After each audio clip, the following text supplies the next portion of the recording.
Hello mga kakulay, kumusta? Kumusta? Good morning sa inyo, good afternoon, good evening kung anong oras man nyo ito mapanood. Welcome po kayo sa aking YouTube channel, Color Mix TV. For today's video mga kakulay, paint mixing tutorial po tayo ngayon. Ayan, sa mga nag-aabang dyan, sa nagtatanong bakit wala na daw akong upload na mga tutorial. Pasensya na talaga, ilang buwan po ako hindi nakapagturo or nag-upload ng mga tutorial. Sa sobrang busy ko talaga, gipit ako sa oras. Hindi ko naman kaya na unahin ko yung pagbablog kaysa sa trabaho ko. Yan, inuuna ko talaga yung obligasyon ko sa trabaho ko. Yan. Ngayon, konting update para hindi kayo mawalan ng gana. Magturo ako ngayon. Galing sa customer pa rin yung kulay. Pa-approve muna kami, tapos saka na namin let's go yung production at saka ko nalagyan ng formulation. Ganun talaga yung sistema ko. Pa-approve ko muna yung manual ko muna. Pag na-approve na, saka ko na lagyan ng formula at saka ko na ipatakbo sa production. Yan. Ang ipakita ko sa inyo, may sample na galing sa customer. Nakapinding yung order kasi magpa-approve muna kami. Ito po, description po na binigay, mustard color po. Yan.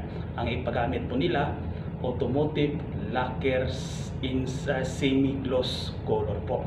Automotive lacquer semi-gloss color po. Semi-gloss po ang gusto nila. Lacquer paint po.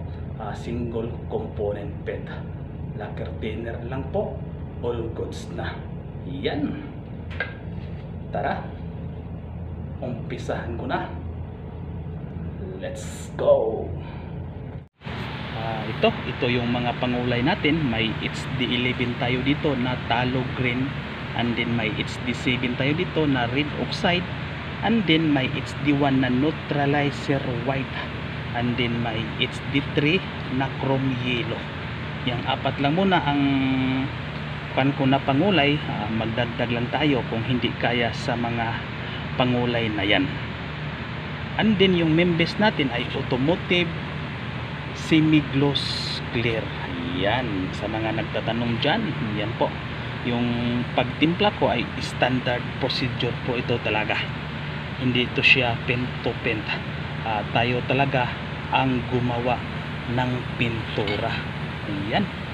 Yan lang apat na pangulay. Hindi pa yan pintura. Pangulay pa lang yan. Ito na yung pintura. Tapos haluan natin ng mga pangulay para sa mustard color. Yan. Tara. Umpisahan ko na.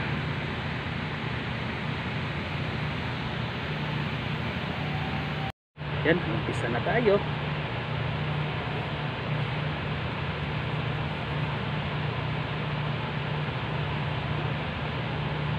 Ito yung sample. Tapos ito yung kahoy nila na pinadala. Set aside muna natin.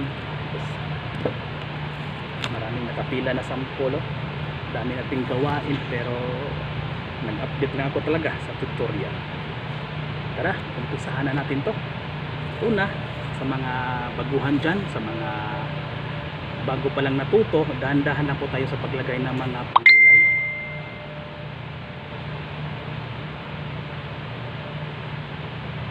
Yan. Tapos lagyan natin ng neutralizer na white.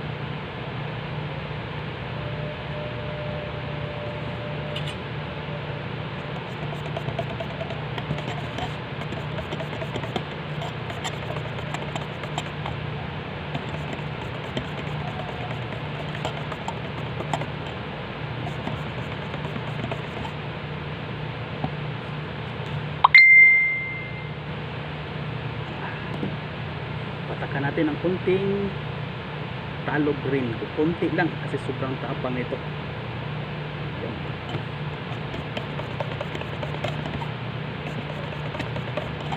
Yan o. Sobrang taapang.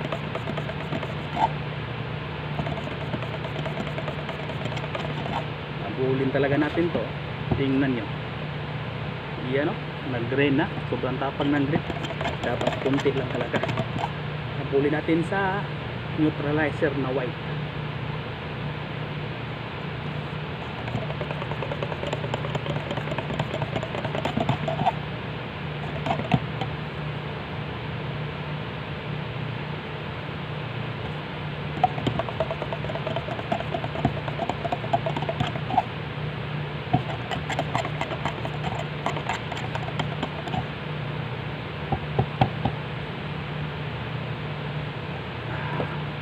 Lagay tayo ng red oxide.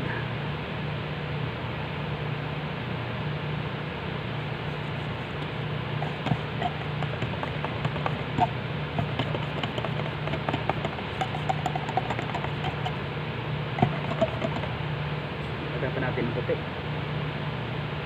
Yan ang sabi ko sa inyo, dandahan na talaga tayo mga pangulay kasi lalagpas talaga tayo.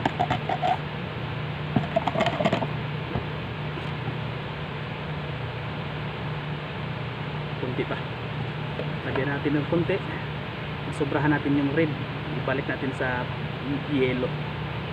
Ganun lang talaga ang adjust lang. Yan ang sabi ko sa inyo, dapat magdahan-dahan tayo lalo na sa mga baguhan. Tapos pag nalagpas na yan, kabahan na, hindi na marunong mag-adjust pa. Yan talaga ang buhay, kailangan mo talaga dahan-dahan lang.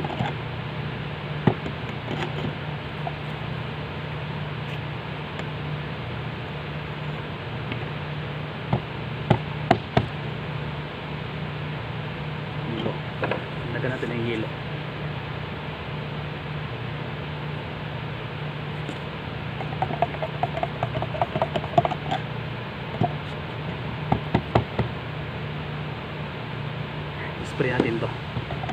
Spray natin to para sigurado kung ano ang kalalabasan nito, kuha ba o hindi. Ganun ba?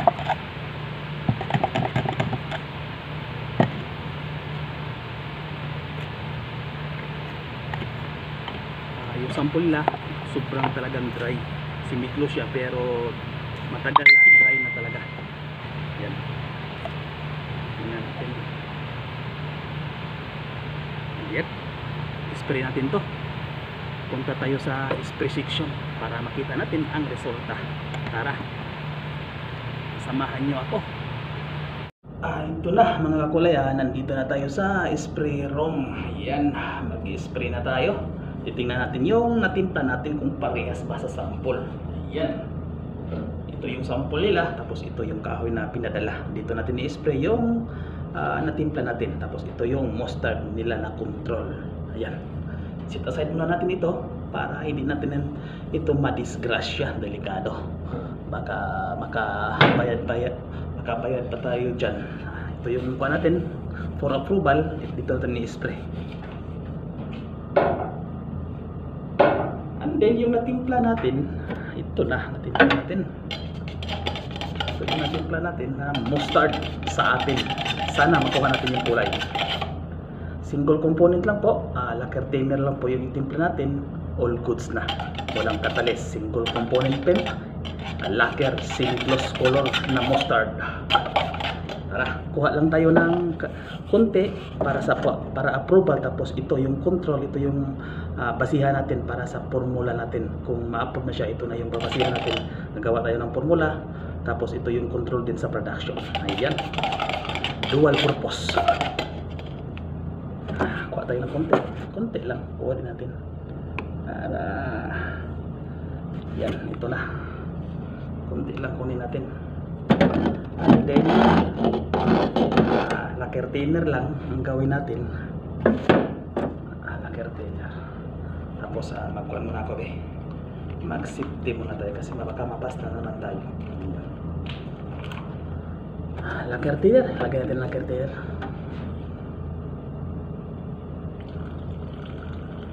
Yan, tansya lang natin. Alam na yan sa mga spray kung gaano karami. Pero sa amin, yung thinner namin, may porsyento yan, kung ilang porsyento ang ilagay. Yan. Yun, no? Sana makuha natin yung kulay.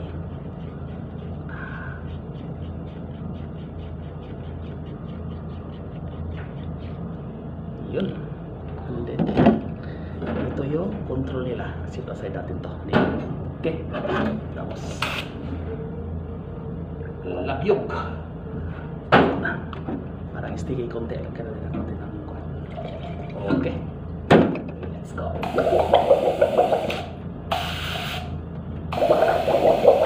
Ayan.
Ayun na, tingnan natin. Yan ang mustard na basa pa. Patuyuin natin yan. Tapos tingnan natin kung parehas ba sa sample. Yan. Mustard. Lacquer paint semi-gloss color po ang gusto nila. Yan po ang kuha natin. Tinimpla natin. Tapos titingnan natin yung control nila. Yung sample talaga nila natin na pinakuha nila sa atin, pinagaya. Tingnan natin. Yan. Tingnan natin. Ito yung control sample nila, tapos ito yung sa akin na tinimpla. Patuyuin natin yan. Tingnan natin pag natuyo na. Balikan natin. Tingnan nyo. Hindi pa nga siya tuyo. Parang magkahawig o may diferensya ba. Tingnan lang natin. Update ko lang kayo pag natuyo na. Ayan, ito na. After sa ilang oras, natuyo na din siya. Ayan. Mustard color, automotive lacquer, semi-gloss. Yan, semi-gloss po ang gusto nila. Ito po yung natimpla ko at ready for approval na po. Tapos titingnan natin yung sample kung gaano siya kalapit. Husgahan ninyo, libre lait kung nakuha ko man o hindi. Kayo na ang bahala huhusga kung ano sa tingin niyo. Para sa akin talaga nasa 98 to 99% po talaga siya ng kuhang-kuha, kasi alam niyo naman na hindi naman talaga parehas yung mga pangulay na ginagamit namin sa iba-ibang kumpanya, iba-ibang factory. Iba-iba po kaming mga pangulay na ginagamit, iba-iba ang effect, pero parehas lang yung pangalan pero iba-iba ang effect. Yan ang gusto kong malaman din ninyo, na kahit ganyan yung pangalan pero magkaiba talaga, may kunting diferensya talaga siya sa mga pangulay na ginagamit. Pero yan na po, binigay ko yung best ko para makuha ko yung sample at makuha ko rin itong customer na to. Binigay ko 100% para makuha ko din yung tiwala nila, para dito lang palagi sila mag-o-order sa amin. Ayan, binigay ko yung hanggang saan abot yung makakaya ko para makuha ko lang yung kulay na, kasi malaking customer, malaking order po ito, di ba? Happy ang kumpanya kung makuha din natin ito talaga yung bagong customer. Ayan, sa mga followers ko or sa mga subscriber ko dito sa aking channel Color Mix TV at sa laging nag-aabang sa bawat upload ko ng mga video kagaya nito, paint mixing tutorial. Salamat sa inyo, salamat talaga sa inyo. Salamat sa walang sawang suporta sa aking channel Color Mix TV at sa mga solidong sumuporta sa akin at sa mga members ko at sa mga grupo ko na It's a Thai Family. Maraming salamat sa inyo at hanggang sa muli, ingat kayo palagi. Yan. Kung nagustuhan man ninyo itong mga video na to, pwede paki-share, paki-like. Kung nagustuhan mo, paki-subscribe na lang para marami kang matutunan or masundan ng mga video kagaya nito. Maraming salamat sa inyo po. God bless po. Ingat kayo palagi. Salamat.